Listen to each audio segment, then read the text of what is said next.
গর্বিত সন্তান শ্রদ্ধেয় ওলামায়ে হযরত,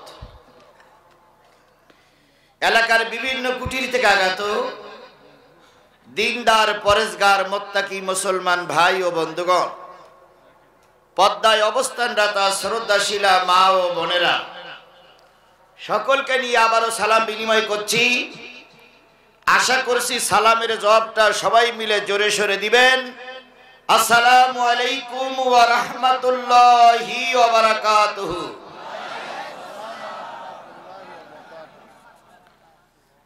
আল্লাহ পাকের দরবারে লক্ষ কোটি শুকরিয়া, যিনি আমাদের মতন একটা স্বাধীন দেশে স্বাধীনভাবে মুক্ত আকাশে বিনা বাধায় আল্লাহর কোরআন এবং রসুলের হাদিস বলা, শোনার, আলোচনা করার মতন একটা পরিবেশ তৈরি করে দিয়েছেন। গত বছর যখন এখানে মাহফিল হয়েছিল তখন কিন্তু এরকম স্বাধীন পরিবেশ ছিল না।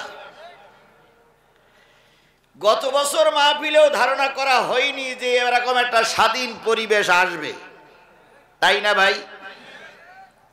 অনেকেই ধারণা করেছিল যে অবস্থা চলছে এরা না মরা পর্যন্ত আর কিছু করা যাবে না। এই জন্য শেষ পর্যন্ত অনেকে দোয়া করতে শুরু করেছিলাম, আল্লাহ এদের তুমি তুলে নাও, এদের যন্ত্রণা আর সহ্য হচ্ছে না। আল্লাহ সেই বিপদ থেকে আমাদের মুক্ত করেছে না করেনি? তাহলে বিপদ আপদ থেকে বেসিক্যালি শুকরিয়া আদায় করতে হয় কার? আপনারা সেই শুকরিয়াটা আদায় করতে পারলেন না। কেন পারেন নাই? এই মাহফিলে লোক বেশি না বাজারে লোক বেশি? এখানে বাজার বসো বলি কি মাইকিং করেছে জনগণ? এখানে কি বলিছে বাজার বসার জন্য তোমরা সব আসবা, জিহাদি হুজুর আসবে তোমরা বাজারে বসবা, এই কথা বলিছে? বলিছে বিরাট ইসলামী জলসা, জালসার দাওয়াত দেওয়া হলো, মানুষ জালসায় না বসে বাজারে ঘুরে বেড়াচ্ছে। বাড়িওয়ালা দাওয়াত করলেন গোশত ভাত খেতে দেবে, তা না খেয়ে ওনারা ওই বাজারে বসে বসে নোংরামি কাজে ব্যস্ত। এই নোংরামি পরিবেশ থেকে আপনাকে আমাকে বের করে এনেছেন কে? জোরে বলুন তো, বের করে এনেছেন কে? আল্লাহ ইচ্ছা করলে ওই পরিবেশে আপনাকে আমাকে নিয়ে যেতে পারতেন না? তা না করে আল্লাহ রব্বুল আলামিন আপনাকে আমাকে কোরআনের মাহফিলে কবুল করেছেন। যে মালিক দয়া করে কোরআনের মাহফিলে আপনাকে আমাকে কবুল করলেন, সেই মালিকের শুকরিয়াটা আসতে না জোরে? আবার একটু বলেন, আসতে না জোরে? কারোর জবান বন্ধ থাকবে না, সকলে মিলে বলছি আলহামদুলিল্লাহ। আরেকটু জোরে বলুন তো আলহামদুলিল্লাহ। আল্লাহ বলতেছেন, হুয়াল্লাহুল্লাযী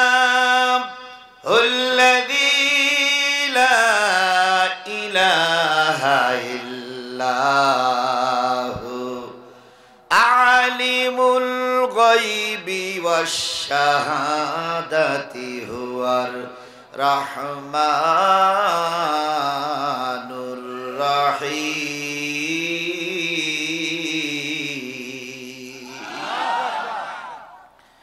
আল্লাহ বলেন তিনি সেই আল্লাহ, নিজেই বলতেছেন আমি সেই আল্লাহ, তিনি ছাড়া আর কোনো ইলাহা নাই। তিনি রহমান, তিনি রহিম, তিনি গায়েবের খবর রাখেন, প্রকাশ্য খবর রাখেন, মনের খবর রাখেন, মনের বাইরের খবরও কে রাখে? তিনি রহমান, তিনি রহিম। তিনি যদি না চান এক সেকেন্ডও আপনি বাঁচতে পারবেন, আবার যদি তিনি চান অনন্তকাল তুমি দুনিয়ার ভিতরে শান্তিতে থাকতে পারবে। আল্লাহ রব্বুল আলামিন দয়া করে মায়া করে আপনাকে আমাকে শান্তির বাতাস বইয়ে দিয়েছেন। এই জন্য আবারও বলছি আলহামদুলিল্লাহ। যারা বাজারে আছেন তারা 1 মিনিট একটু খেয়াল করেন তো ভাই, বাজার করতে করতে যদি আপনার মৃত্যু হয় তাহলে আগামীকাল লোকে কি বলবে? যে ওয়াজ শুনতে গিয়েছিল বাজারে পড়ি মারা গেছে, তাই বলবেন না? তাই বলবেন না? আর যদি এই মাহফিলে আপনার মৃত্যু হয়, যদি খবরটা পেপারে উঠে যায়, সোশ্যাল মিডিয়ায় আসে, অনলাইনে আসে, পৃথিবীর যে প্রান্তে থেকে লোক দেখবে যে ওয়াজ শুনতে শুনতে ওয়াজ করতে করতে একজন লোক মারা গেছে। বলুন তো আপনার জন্য কত ভালো লোক দোয়া করবে। এখান থেকে মাসখান আগে এক শুক্রবারে নরসিংদীর এক মসজিদের ইমাম সাহেব বাংলা ওয়াজ করার পরে উনি মেম্বারের পরে দাঁড়িয়ে বললেন যে ভাই যাদের সুন্নত বাকি আছে পড়িয়ে নেন, বলে উনি মুখ নিচু করে পড়ে গেলেন, মাটিতেই পড়লেন, মসজিদেই পড়লেন। ওই যে পড়ে গেলেন, লোকটি আর সোজা হয়ে দাঁড়ায়নি, ওখানেই তার মৃত্যু হয়ে গেল। বলুন তো এই মৃত্যুর সংবাদ যারা যারা শুনেছে তারা সবাই তার জন্য ভালো দোয়া করেছে না বদ দোয়া করেছে? এই কথা বলেন, কি দোয়া করেছে? আবার কিছুদিন আগে একটা লোক ঢাকায় গান গাইতে গাইতে মারা গেলেন। 1 মিনিটের নাই ভরসা, সাঙ্গ হবে রং তামাশা, একথাই বলে তিনি কায়ত হয়ে চিত হয়ে পড়ে মারা গেলেন গান গাওয়া অবস্থায়। বলুন তো এই লোকটার জন্য যত লোক শুনেছে ভালো দোয়া করেছে না খারাপ দোয়া করেছে? তাই যদি হয় বাজারে রাস্তায় যারা দাঁড়িয়ে আছো, বসে আছো, কোরআনের মাহফিল চলছে, আল্লাহর বান্দা, আল্লাহ তোমাকে এত সুন্দর করে তৈরি করলেন, সুন্দর বডি দিলেন, নিরোগী বানালেন, সুন্দর স্বাস্থ্য দিলেন, সেই আল্লাহর কোরআনের আলোচনা চলছে, তুমি আল্লাহর বান্দা দূরে থাকতে পারো না।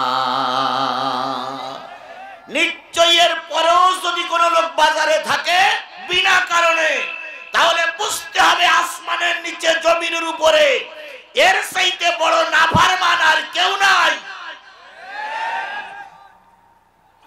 যতটুকু শুনলাম এই এলাকার মাহফিলে সবাই জামাই দাওয়াত করা হয়েছে। জামাই দাওয়াত করা হয়েছে না? জামাইদের বলি, জামাই বেটারা খাওয়া দাওয়া হয়ে গেছে, এইবার একটু মাহফিল শুনতে এসো। জামাই বেটাদের দাওয়াত করা লাগবে না? ওনারাও আমাদেরও জামাই, জামাই বেটারা সবাই মাহফিলে চলে আসুক। আর আমরা যারা এসেছি সবাই মিলে কার শুকরিয়া আদায় করছি? আবারও বলছি আলহামদুলিল্লাহ। আর একটু জোরে বলুন তো আলহামদুলিল্লাহ। সর্বকালের সর্বশ্রেষ্ঠ মহামানব, যিনি এই পৃথিবীতে এসেছিলেন মানুষের কল্যাণের জন্য, সারা জীবন কষ্ট করেছেন, মেহনত করেছেন, চিন্তা করেছেন, ফিকির করেছেন, আরাধনা করেছেন, সেজদায় বসে কেঁদেছেন, কবরে বসে বসে কাঁদতেছেন। কাদের জন্য? উম্মতের জন্য, মানুষের জন্য। আল্লাহর নবী সাল্লাল্লাহু আলাইহি সাল্লাম ছিলেন পৃথিবীর যতগুলো গরিব মানুষ এসেছে তার ভিতরে একটা গরিব পরিবারে আমার নবী এসেছিলেন। নবী যখন পেটে আমেনা বর্ণনা করেছেন, ও আমার দেশবাসী, আমার জাতি, নবীকে আমি পেটে রেখে রেখে ঘুমাতাম। রাত্রে ঘুম থেকে জেগে দেখতাম আকাশের তারকার চন্দ্রগুলো দৌড়া দৌড়ি করতেছে, খেলা করতেছে। তার মানে আমেনা ঘরে শুয়ে শুয়ে আকাশের তারার চাঁদ দেখা যেত। তার মানে নবীজি যে ঘরে এসেছেন ওই ঘরে কি ছিল না? ছাদ ছিল না, চাল ছিল না। নবীজি বলে, নবীর মা বলেছেন, নবীকে পেটে নিয়ে শুয়ে থাকতাম। উত্তর দিক থেকে বাতাস আসলে উত্তর দিকের বেড়াগুলো ভেঙে পড়তো, দক্ষিণ দিক থেকে বাতাস জোরে আসলে দক্ষিণের বেড়াগুলো ভেঙে পড়তো। যেই ঘরের বেড়া ঠিক নাই, যেই ঘরের চাল চুলা ঠিক নাই, সেই ঘরে আসলেন বিশ্বের সর্বশ্রেষ্ঠ মানুষ মুহাম্মাদুর রাসূলুল্লাহ। ভাটবেড়ার মুসলমানেরা, উল্লাপাড়ার মুসলমানেরা, বলুন তো নবী এসেছিলেন রাতে না দিনে? কথা বলতে হবে সবাইকে। নবী এসেছিলেন রাতে না দিনে? নবী যখন এসেছিলেন তখন রাত শেষ হয়ে যায়নি, সূর্য পূর্ব দিক থেকে মাথা উঁচু করেনি, তার মানে রাত এখনো শেষ হয়নি, দিন এখনো শুরু হয়নি। এমন একটা অবস্থায় আসলেন বিশ্বের সর্বশ্রেষ্ঠ মানুষটি। আল্লাহর নবী যখন ঘরের ভিতরে জন্ম নিলেন, ঘরটা তখন অন্ধকার।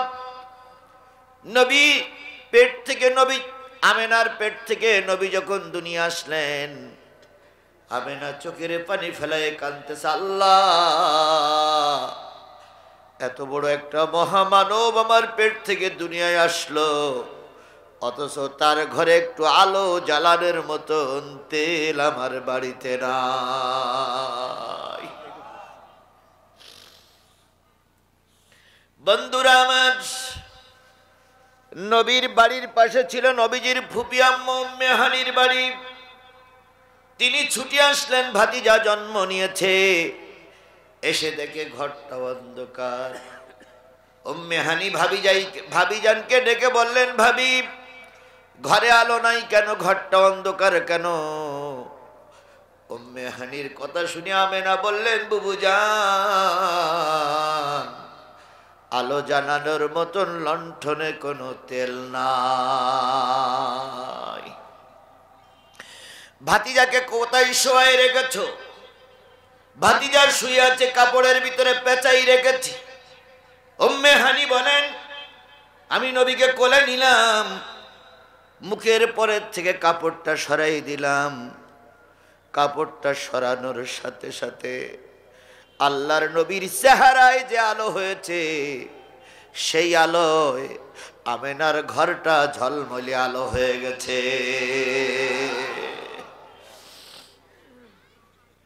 প্রিয় সাথীরা, উম্মে হানি বলেন, আমি নবীকে কোলে নিলাম, দুই গালে দুটো চুমা দিলাম। লক্ষ্য করে দেখি আমার ভাতিজা বিশ্বের নবীর মুখটা ছোটটা বিড় বিড় বিড় বিড় বিড় বিড় করে নড়তেছে। আমি কানের কাছে মুখ লাগালাম, মুখের কাছে কান লাগালাম, জানতে চাইলাম, বোঝার জন্য চেষ্টা করলাম কি বলে। কোনো ভাষা বুঝতে পারলাম না। যেদিন নবী একটু বড় হয়ে গেল, ফুপি আম্মা জিজ্ঞেস করেছিলেন, ভাতিজা জন্মের পরে ঠোঁটটা নাড়িয়ে নাড়িয়ে কি বলেছিলে? সেদিন নবীজি বলেছিলেন, ফুপি আম্মা জন্মের পরে কেঁদেছিলাম, রব্বি হাবলি উম্মতি, আয় আল্লাহ আমার গুনাহগার উম্মত গুলোরে মাফ করিয়া দাও। ও আমার জাতি, জন্মের পরে নবী কানলেন, কাদের জন্য? এই কথা বলবেন বাঘের বাচ্চার মতন, জন্মের পরে নবীজি কানলেন কাদের জন্য? আরেকটু জোরে বলেন, জন্মের পরে নবীজি কানলেন কাদের জন্য? আমরা কি সেই উম্মত? এই কথা বলেন, আমরা কি সেই উম্মত? সেই নবীজির পরে নাজিল হলো যে কিতাবটি, সেই কিতাবটার নাম কি? তাহলে সেই কোরআনের আলোচনা হচ্ছে, সেই নবীর পরে নাজিল করা কোরআন। আর তুমি বাজারে ঘুরে বেড়াচ্ছ, নিশ্চয়ই তুমি মুহাম্মাদের উম্মত হতে পারো না। আপনারা দাঁড়াই আছেন কি নবীর উম্মত? বুকে হাত দিয়ে বলেন তো, আপনারা নবীর উম্মত? তাহলে দাঁড়াই আছেন কেন? কের জন্য দাঁড়াই আছেন আপনারা যদি নবীর উম্মত হন?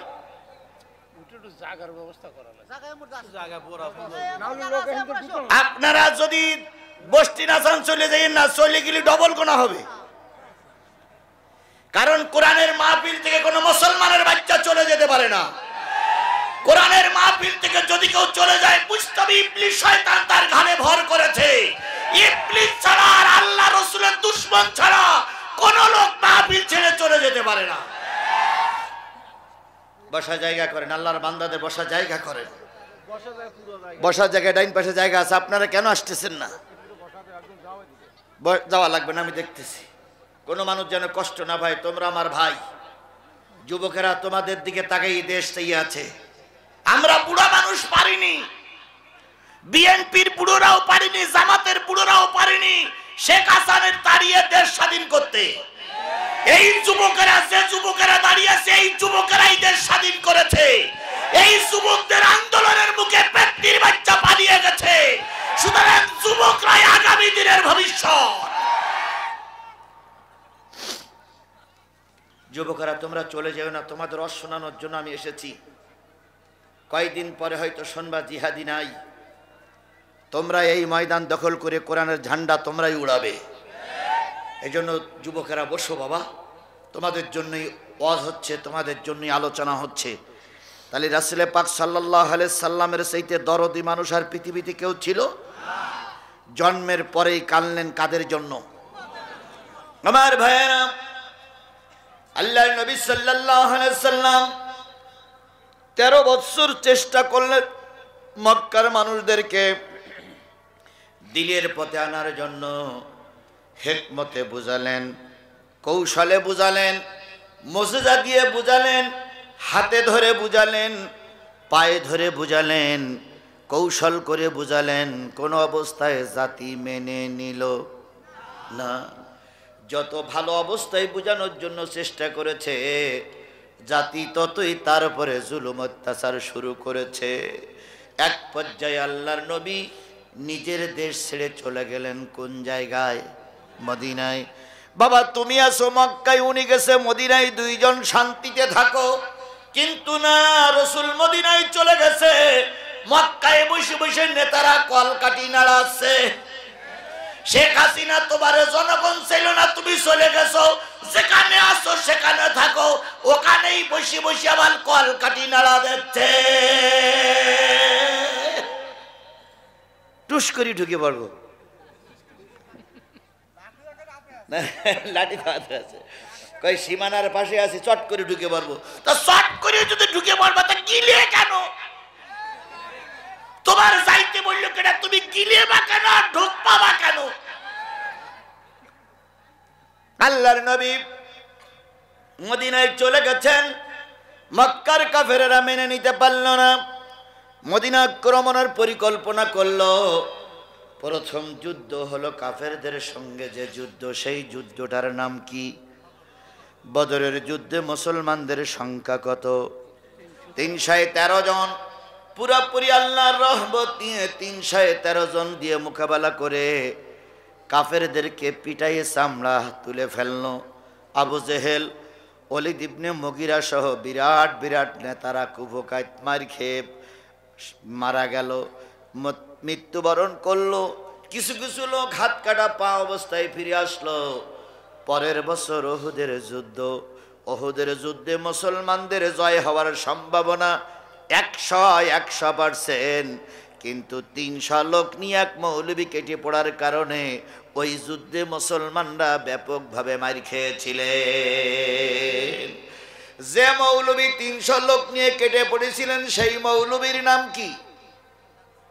আব্দুল্লাহ বিন উবাই। এই আব্দুল্লাহ বিন উবাইয়ের উত্তরসূরি মৌলবীরা আজও বাংলাদেশে আছে না নাই? এই আব্দুল্লাহ বিন উবাইয়ের উত্তরসূরি মৌলবী যদি না থাকতো আল্লামা সাঈদীর জেলখানায় মরা লাগতো না।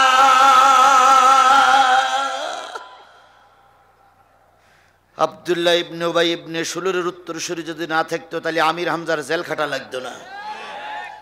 আব্দুল্লাহ ইবনে উবাইয়ের উত্তরসূরিরা যদি না থাকতো তাহলে মামুনুল হকের জেল খাটা লাগতো না। কথা বলেন, কথা বলেন, কথা বলেন। এখনো সেই মুনাফিকরা আমাদের সমাজেই আছে।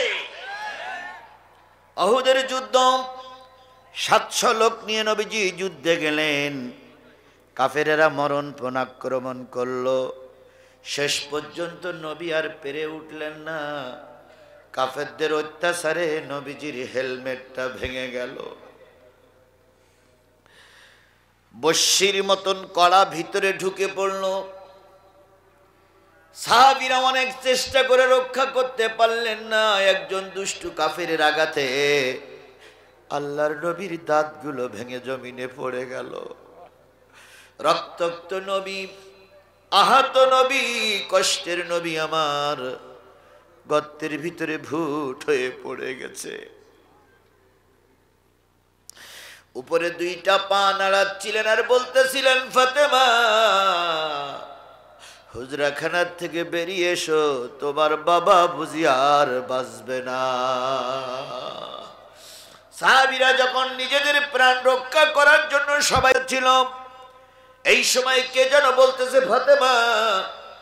গর্তের ভিতর থেকে একটা ছোট্ট আওয়াজ আসতেছে, ফাতেমা ফাতেমা বলে। যদি পারো গর্তের ভিতরে কে পড়ে আছে একটু দেখে আসো। ফাতেমা ছুটে এসে দেখে উহুদের গর্তে নবী ভূত হয়ে পড়ে আছে। উপরের থেকে দুই কানা পা ছোট্ট করে নাড়াচ্ছে। ফাতেমার একজনকে ডেকে নিয়ে যখন নবীকে উঠালেন, সমস্ত শরীরটা রক্তে লাল হয়ে গেছে, মাথার হেলমেট ভেঙে পড়ে রয়েছে, দাঁত ভেঙে গেছে। নবীজি কিছুই বলতে পারতেছেন না। ধরাধরি করে নবীকে যখন সবাই সোজা করে বসাই দিলেন, ময়দানে যখন নিয়ে আসা হলো, এসে দেখে 70 জন রাসূলের সাহাবী উহুদের ময়দানে লাশ হয়ে পড়ে আছে। আমির হামজা নাই, প্রিয় সাহাবীরা অনেকেই বিদায় হয়ে গেছে।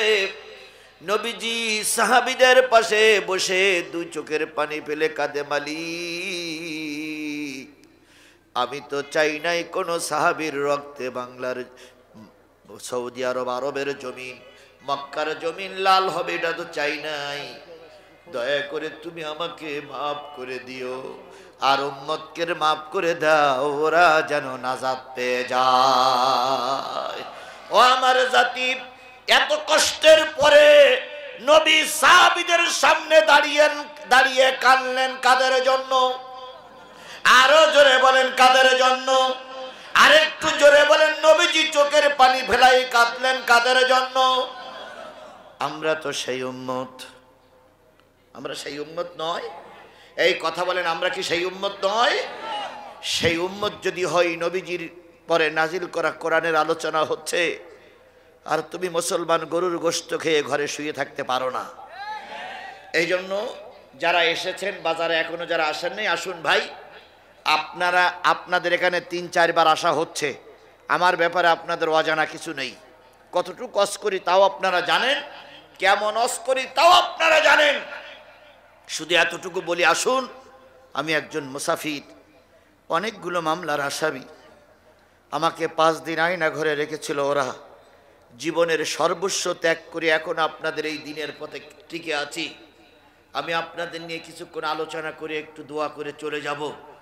এতটুকু সময় কোরআনের খাতিরে আপনারা দিতে পারবেন না? কথা বলেন, পারবেন না?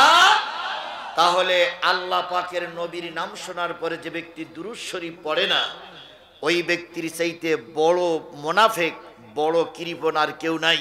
এই জন্য রসুলের নামে দুরূদ আর সালাম দিয়ে শুরু করছি। কারোর জবান বন্ধ থাকবে না, সকলে মিলে বলছি সাল্লাল্লাহু আলাইহি ওয়াসাল্লাম। বন্ধুগণ, আমরা এখানে বসেছি কি শোনার জন্য? সবাই মিলে বলুন, আরো একটু জোরে বলুন। ইন্নামাল মুমিনুন আল্লাযীনা ইযা যুকিরাল্লাহু ওয়াজিলাত কুলুবুহুম ওয়া ইযা তুলিয়াত আলাইহিম আয়াতুহু যাদাতুহুম ঈমানা ওয়া আলা রাব্বিহিম ইয়াতাওয়াক্কালুন।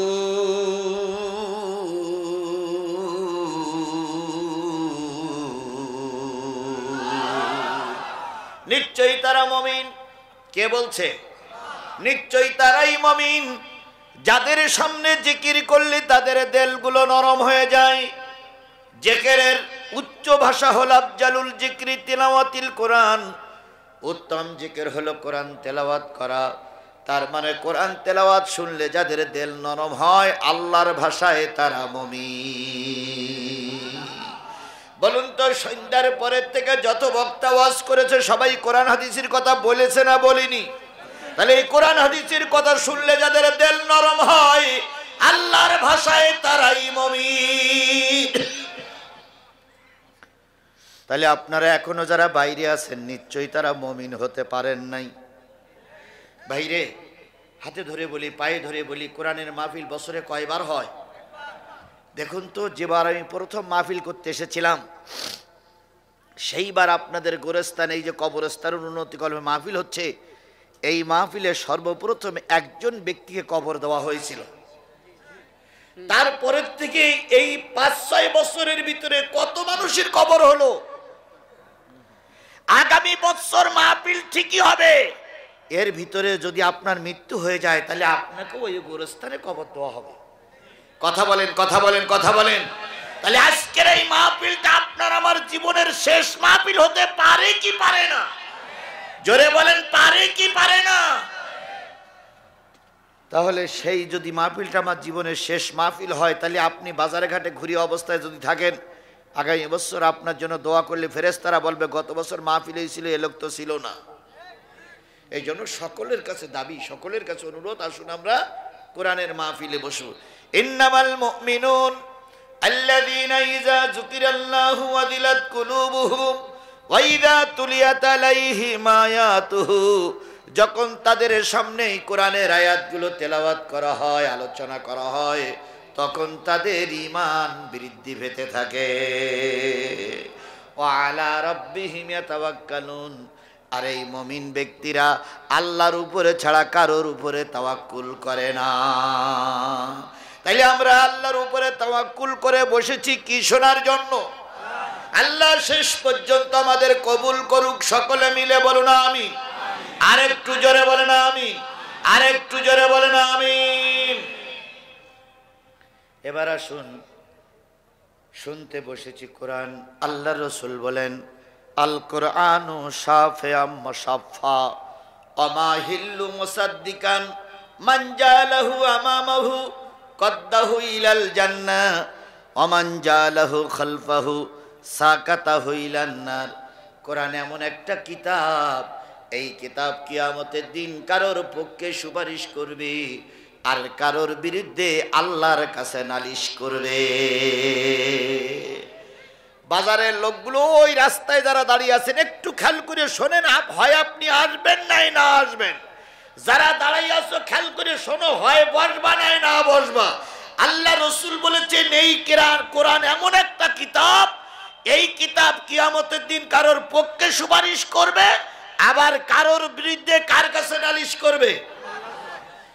সাহাবীরা বলেন, ইয়া রাসূলুল্লাহ, কোরআন কার পক্ষে সুপারিশ করবে আর কার বিরুদ্ধে নালিশ করবে একটু বলে দেন।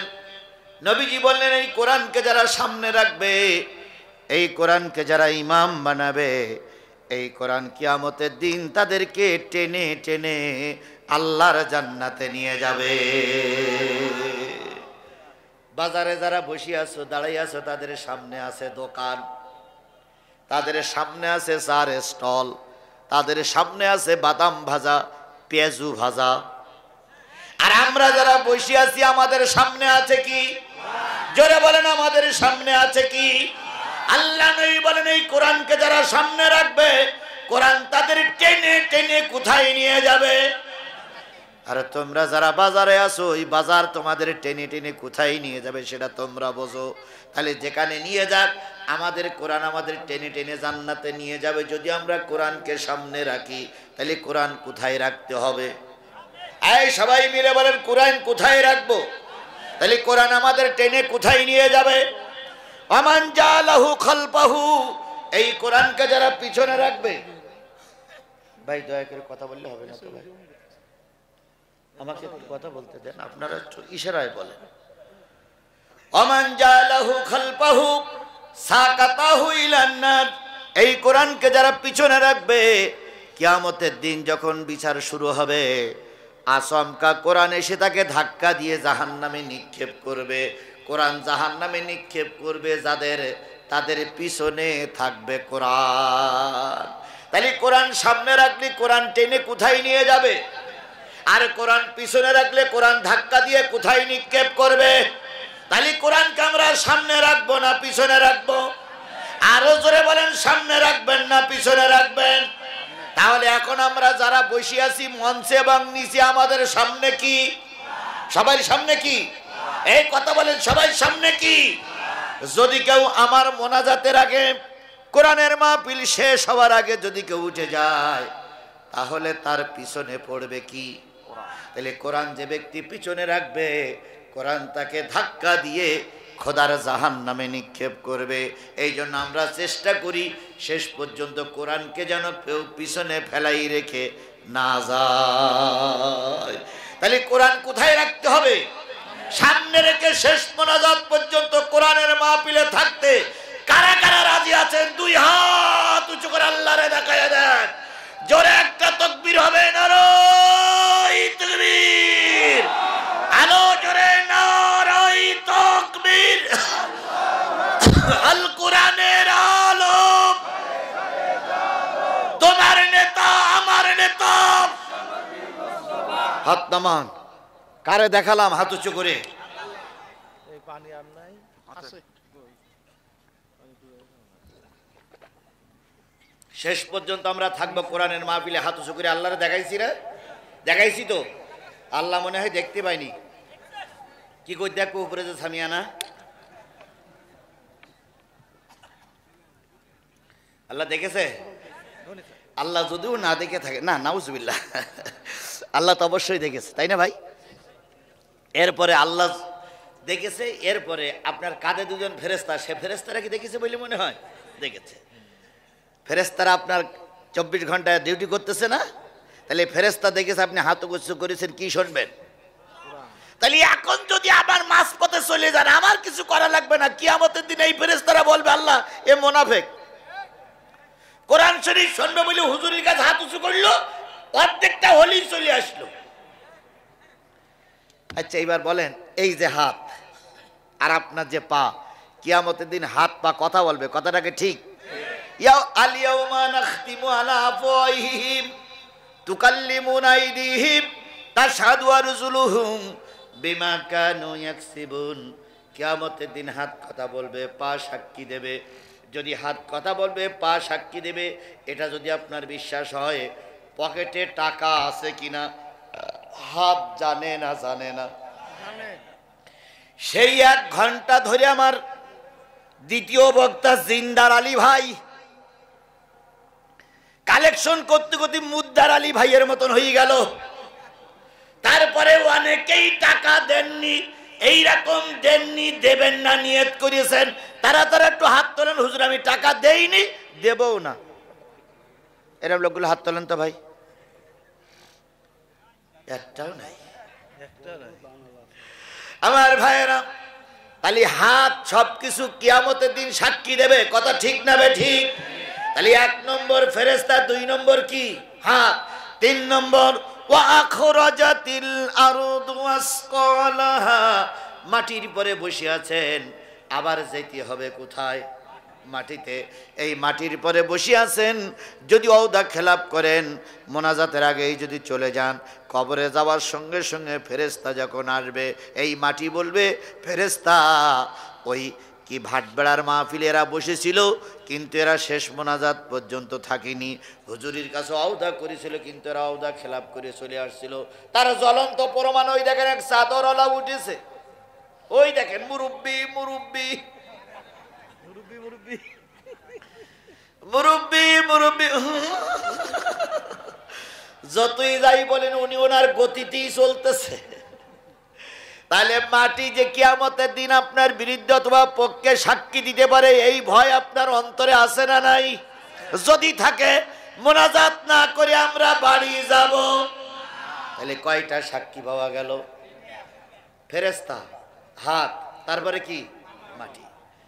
ইকরা কিতাবাক কাফা বিনাফসিকা আল-ইয়াওমা আলাইকা হাসিবাক। আল্লাহ রাব্বুল আলামিন কিয়ামতের দিন বলবেন, বান্দা তোমার আমলনামা তুমি পড়ো। সেদিন আপনি নিজেই পড়বেন। আজিজুল ইসলাম জিহাদি সাতক্ষীরার থেকে এসে সূরা মায়েদার 67 নম্বর আয়াত তেলাওয়াত করেছিল। তিরমিজি শরীফের একটা হাদিস পড়েছিল। আমিও হাত উঁচু করেছিলাম থাকবো বলে, যেই না টাকা চাইছে সেই আমি চলে এসেছিলাম, আমলনামায় লেখা আছে। আল্লাহ বলবে, তুমি টাকা তোমার নাই, টাকা আমার, আমি তোমার মাধ্যমে দিলাম। তোমার কাছে টাকা চাইল, তুমি চলে আসলে। মুনাফিক মুনাফিক মুনাফিক, যাও, হিসাব হবে না, দোজখের দিকে চলে যাও। তাহলে আপনার আমলনামা দেখে বিচার আপনাকে করা হবে। এই জন্য টাকা পয়সা চিরকাল থাকবে না, চিরকাল থাকে না, আমার কাছেও নেই, আপনার কাছেও থাকবে না। তবে আমার কথা হলো, টাকা দেন আর না দেন, আখিরি মোনাজাত না করা পর্যন্ত ময়দান ছাড়া যাবে। এবার আসুন, মসজিদগুলো কার ঘর? সত্যি তো? আচ্ছা, আল্লাহর ঘর, আল্লাহ কি ওখানে থাকে? তাহলে আল্লাহর ঘর কেন? আল্লাহর বান্দারা তৈরি করে আল্লাহর ঘর, আল্লাহর নামে অক্ষ করে দেয়, এই জন্য ওইটা আল্লাহর ঘর। কিয়ামতের দিন আল্লাহর ঘর যতক্ষণ জান্নাতে না যাবে ততক্ষণ কারোর বিচার শুরু হবে না। আর ওই ঘরে বসে, ঘরে যারাই জান্নাতে যাবে, যারা ওই ঘর নির্মাণ করেছে। তাহলে মসজিদ কার ঘর? মাদ্রাসাগুলো কার ঘর? হ্যাঁ, নবীর ঘর। আর আপনার আমার একটা ঘর আছে, সেই ঘরটার নাম কি বোঝেন? সেই আপনার আমার ঘরটার নাম হলো কবর। যে ঘরে আপনি বসবাস করতেছেন, বিশ্বাস করুন, সাদা কাগজে লিখে রাখুন, ও ঘর আপনার না। যদি বলেন কেরাম, আমি কোটি টাকা খরচ করে ঘর বানাইছি, আর আমার না শেখ হাসিনা এসে থাকবে, চামড়া গুলিয়ে ফেলবো। শেখ হাসিনা আসবে না, ও ঘরে ছিল আপনার বাবা, তার আগে ছিল আপনার দাদা। আপনি একটু বুড়ো হন, ছেলে মেয়ে সব ঘাট ধরিয়ে আপনার আর বুড়ির বারান্দায় জায়গা করে দেবে। আর যে ঘাটে আপনি থাকতেন, ওই ঘাটে ছেলে আর বৌমা থাকতে। আবার ওরাও বুড়ো বুড়ি হলে ওদের বারান্দায় দিয়ে ওদের ছেলে মেয়ে থাকবে। তার মানে ওই ঘর আমার না। আমার ঘরটা কোথায়? কবর। এই যে কবর, যেখানে আপনার আত্মীয় স্বজনদের জায়গা করা কবর দেওয়া হচ্ছে, যতদিন পর্যন্ত কবরের চিহ্ন থাকে, যতদিন পর্যন্ত হাড় কঙ্কাল ভালো থাকে, ততদিন পর্যন্ত ওই ঘরে, ওই কবরে আর কাউকে কবর দেওয়া হয় না। তাহলে ওটাই আপনার ঘর। এবার নবীজি বলেছেন, যার যেখানে কবর হবে সে সেখান থেকে কিয়ামতের দিন উঠবে। তাহলে বুঝতে হবে ওইটা আপনার পাকাপোক্ত ঘর। ওই ঘরটার স্মরণে, ওই ঘরটার স্মরণে, ওই ঘরটার স্মরণে এতক্ষণ পর্যন্ত কালেকশন করা হলো। টাকা যা দিয়েছেন খুব বেশি কালেকশন হয়েছে বলে মনে হয় না, কারণ আপনারা অনেকেই দেননি।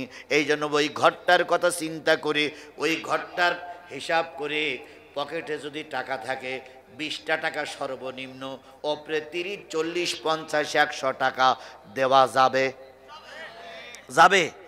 কারা কারা দেবার জন্য প্রস্তুতি নিয়েছেন একটু হাত তোলেন, যে হুজুর আমি দেব, আমি মাহরুম করব না।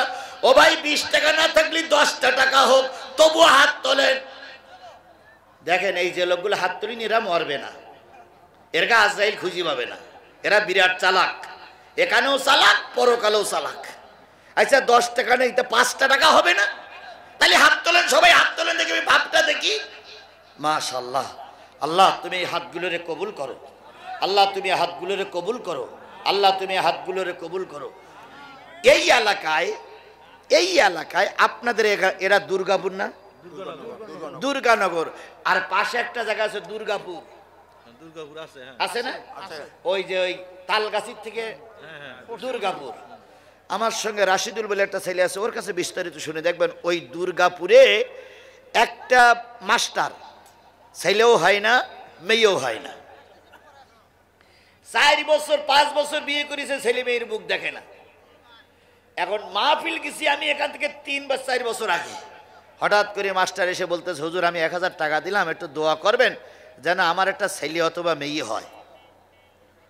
আমি কি যে দোয়া করেছিলাম আল্লাহই ভালো জানে। একবার 2 ফোঁটা পানি ফেলে দোয়া করলাম। পরবর্তীতে মাহফিলে যাওয়ার পর ওই লোকের বাড়ি খাওয়া দাওয়া, হঠাৎ করে ওই বাচ্চাটার হাতে, একটা বাচ্চার হাতে 1000 টাকার একখানা নোট দিয়ে আমার কোলে বসাই বলতেছে, হুজুর গত বছরের দোয়ার ফসল। তাই বললাম, তার মানে কয় হুজুর গত বছর দোয়া করে গেছেন, এবছর আমি বাবা হয়েছে, আমার স্ত্রী মা হয়েছে, তাই আপনার জন্য এটা হাদিয়া। আর 2 কেজি না কতটা মিষ্টি দিয়েছিল, ওটা রাশিদুল ভালো জানে। মিষ্টি খাবেন আপনি বাড়ির সবাই নিয়ে, এই হাদিয়াটা আপনার। আমি হাদিয়ার কথা বলছি না, মিষ্টির কথা বলছি না। যদি আল্লাহ আমার ওই দোয়াটা কবুল করে থাকে, যেহেতু আমি মুসাফির, এরকম হাজারো প্রমাণ আছে। আমার হাতে 6-7 জন কালেমা পড়ি মুসলমান হয়েছে। আমি 20টা টাকা কোরআনের জন্য দাবি করে কবরস্থানে দিয়ে আমি আপনার জন্য দোয়া করব, আল্লাহ যেন আপনার পরিবারের সকল ব্যথা বিপদ, সকল মুসিবত দূর করে দেয়। তাই 20টা টাকা দিয়ে একটু দোয়া নিতে হবে। মাহরুম করবেন আপনারা? তাহলে একটু পকেটে হাত দেন, আমিও হাত দিচ্ছি। একটু পকেটে হাত দেন তো, হাত দেন, সবাই মিলে হাত দেন, আমিও হাত দিচ্ছি, সবাই মিলে হাত দেন। চাদর নামান লাগবে না, শুধু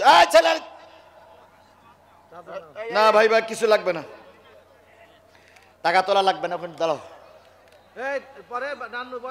ভাই একটু বসেন, একটুখানি বসেন ভাই, একটু বসেন, আমি একটু খেয়াল কর, আমার একটু কাজ করতে দেন, এসে যখন পড়েছি কাজ একটু করে দিই কতদূর হয়। আচ্ছা বাবা আমি শুনেছি তো,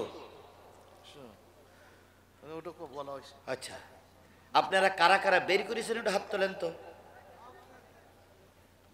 সবাই বের করেননি রে ভাই, যে লোকগুলো বের করিনি 2 টাকা নেই ভাই, মাথা নিচে করতেছে, আমি দেখতেছি মাথা নিচে করি, 2 টাকা দিচ্ছে মাথা নিচে করতেছে। বাবা যার জন্য করতে চাও সে তোমার কবরে যাবে না, মিনহা খলাক নকুম বলে রেখে আসবে, আর একটু দোয়া দৌড়ুদও পড়বে না, এই জন্য সবাই মিলে বের করেছেন। মা বোনেরা কোন দিকে বসে আছে?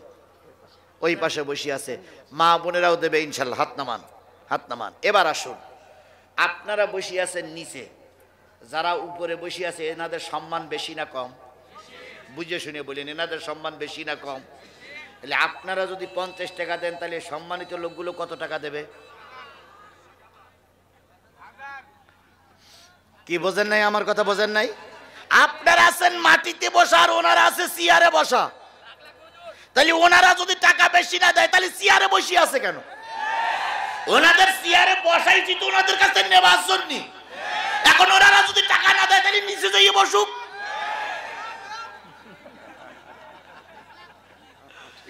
কথা 100% ঠিক না ভাই?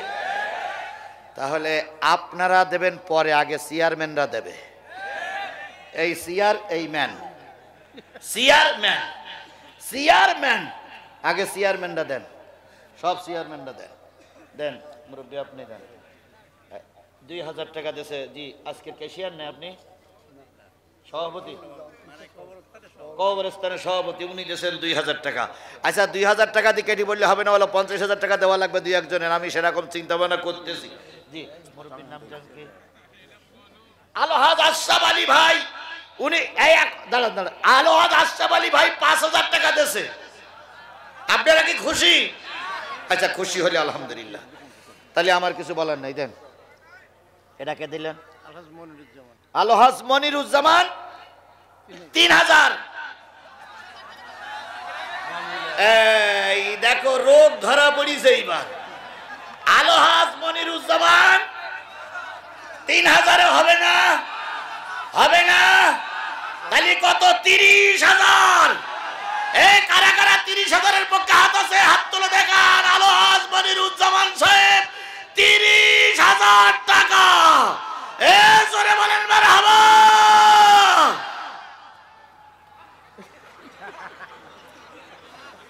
রাজি হয়ে যান কবরের জন্য কয়দিন, তাহলে কত? 5,000 হয় না। সবাই দেখেন, আপনার এলাকায় আপনার সংবাদ আপনার এলাকার লোক জানে, আমি তো জানি না। ওনারা বলতেছে 30,000, কবরস্থান সেক্রেটারি, তাহলে ওনারা বলতেছে 30,000। 30,000 না হলো অন্তত এই দেশে 3,000 আর 12,000 লেখা থাক, হবে না? না, একটা লোকের পর জুলুম করা ঠিক না।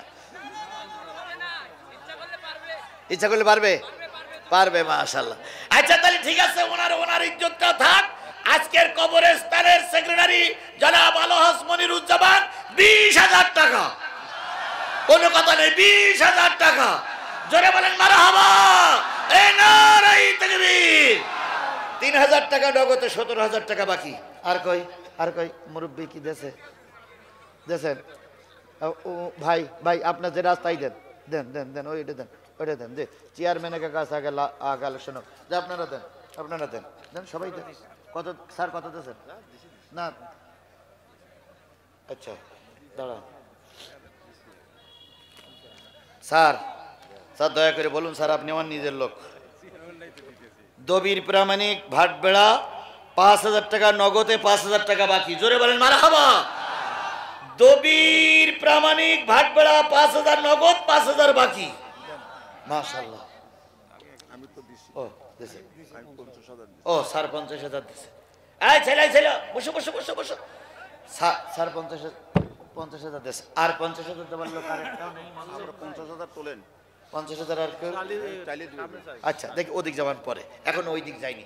তাহলে উনি দেশে লিখতেছে, উনি দেশে ভাই দেয় নাই দেয় নাই। চান কিছু সেটা না বললে কেমন হয়? সভাপতি ও লিখতেছে উনি কে? উনি হলো আমাদের গ্রামের মাস্টার সার্ভিস করে হ্যাঁ। উপজেলা পরিসংখ্যান। ও স্বাস্থ্য কর্মকর্তা। উনি 1000 টাকা দিয়েছেন, আগেও দিয়েছেন। আর ভাই আগে 5000 ওটা টাকা। হলো না বলো, ওটা বলো হলো না।